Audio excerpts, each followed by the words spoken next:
Welcome back, everybody. So we have switched positions. He got a little tired of this big wide flat back tire throwing crap at him. So we are backtracking a little bit, and we're gonna go down one of my most favoriteest roads. So I decided I might as well shoot a little video with him in front. It truly amazes me, some of these bigger bikes, how well they handle. You know, he can really lay that thing down in the corners. And then now I feel better that I'm following him, because I can run how I run, and I don't have to worry.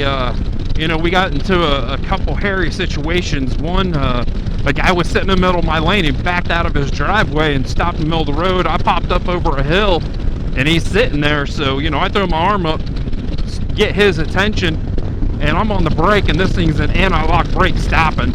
I mean, it was a little silly. But I've never been out like this on with someone that's been riding since they were 10 years old on the street. And you know, how does the Spyder handle? How does it keep up with two wheels?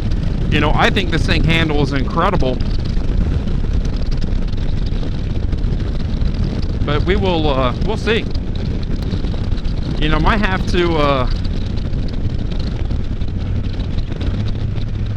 eat my words when I say these things handle just as good as any two-wheel bike. But see, this is what I'm not worried about this, because I'm just gonna ride how I ride, you know, and if he gets away, he gets away. I'll catch him. I'm not worried about it.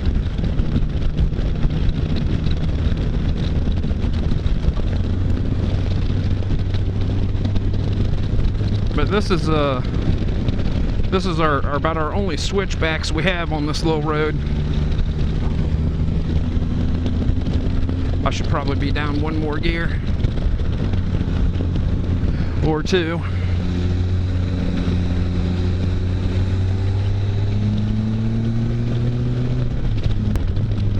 Oh, he disappeared. Yeah, he's coming through here a little bit quicker than I was.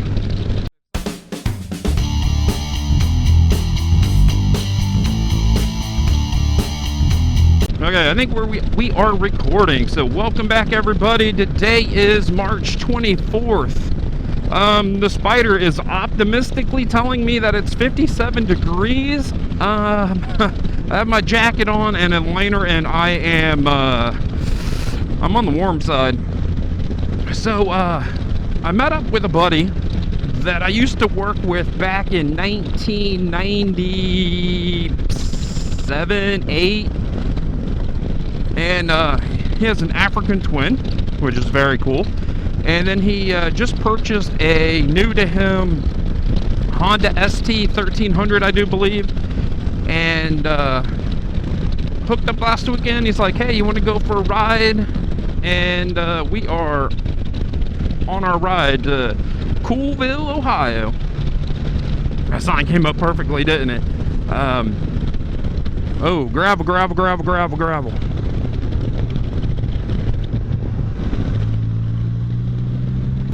Dude, this gravel is crazy. So I wanted to talk about the shop that pissed me off, but I think what I'm going to do, because I am extremely new to group riding, like I've done it maybe 5 times, and I don't know the etiquette. You know, what's the etiquette in a group ride? You know, group meaning there's more than one. You want to stay together. You want to do things together. So I've never led a group, and it's not really a group. It's just 2 of us. I've never ridden with Kenny. So,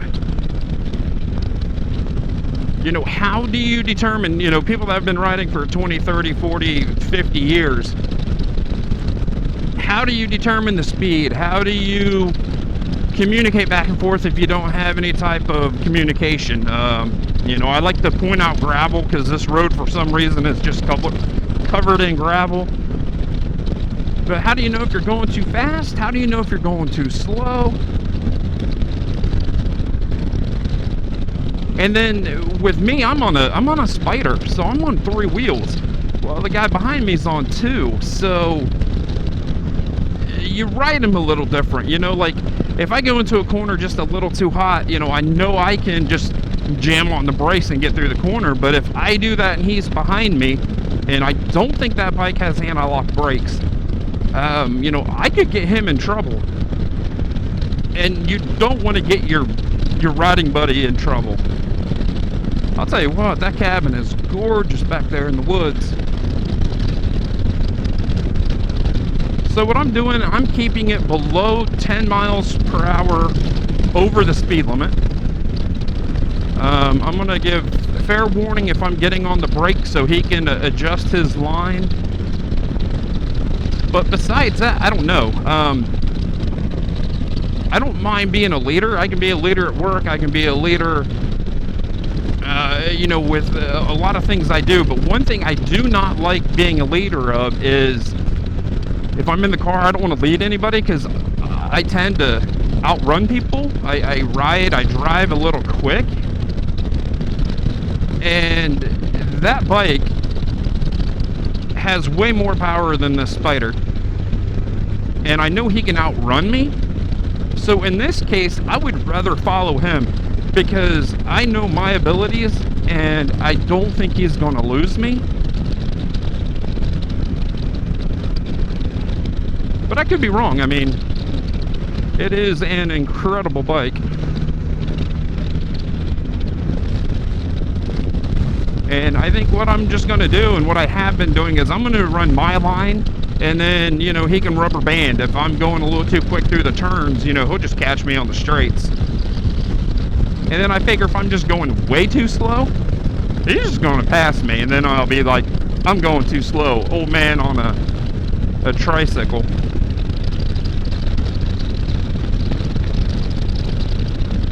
But this is an incredible road. I love coming down this way. They paved the road not too long ago, so it's in decent shape, even though we've had just a horrendous winter. We're gonna meet up down here with another tiny road that I've had some issues on in the past, and hopefully with all the rain we've had, it's not underwater. But definitely drop some comments below and help me, because I want to do more group riding. What is the etiquette? What do you do? What don't you do? I really want to know what you don't do. I'm assuming you don't stop in the middle of the road.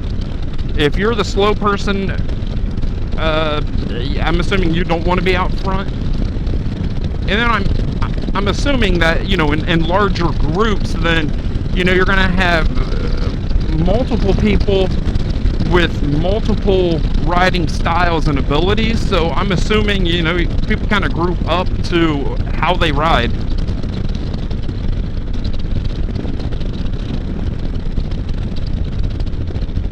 This is a big old turn, and I think here is, see, this is always underwater. You can see all the mud and the water and the goo. She is a tight one.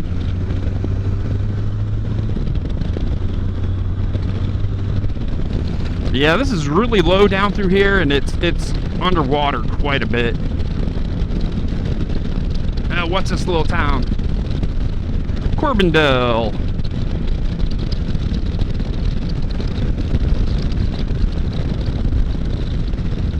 I like Corbindale because there's a little pond, and the lilies that are in this pond are 5 feet around, and it's all dead and yucky, but that's where they are, and that is a very cool pond in the spring and summer.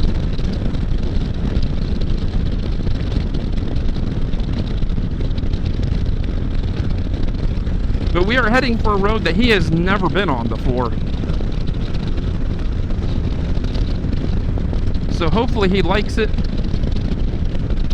And then I'm curious on feedback. So he also met up yesterday with someone that's getting back into motorcycling after, I guess, 20 years of not. And he went out and got an ST1300, which I think is an incredible bike. An FJR, you know, come on. And I don't know if his buddy is... That might not be the correct bike for his buddy. You know, he said he had some issues doing 70 on the highway, which, you know, you got to be able to maintain speed or you will get run over. And an FJR can maintain speed. Man, I love this little brook running beside us, and these are the roads I live for. I mean, I love 56. And the cool thing about 56 is it starts in the flat part of Ohio and it ends up in the twisties, and it is absolutely incredible to go from cornfield to absolutely amazing tight twisty turns. And we are going to be taking a right on 356, so hopefully we are not underwater. And this is the road that I really need to watch out for, because these turns are tight, and I don't want to get him in trouble. Yeah, man, this is an incredible ride. And I get excited about roads like this, but come on, man, I got a hill on the left, I got a creek on the right, and I'm on a twisty road.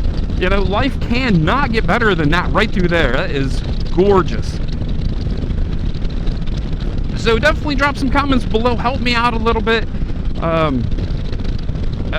I've been riding a long time, but not with a group. Whoa, see, right there, tight. Okay, didn't mess him up. Give me a thumbs up if you liked the video. Stay safe, everybody, and I'll see you in a couple days.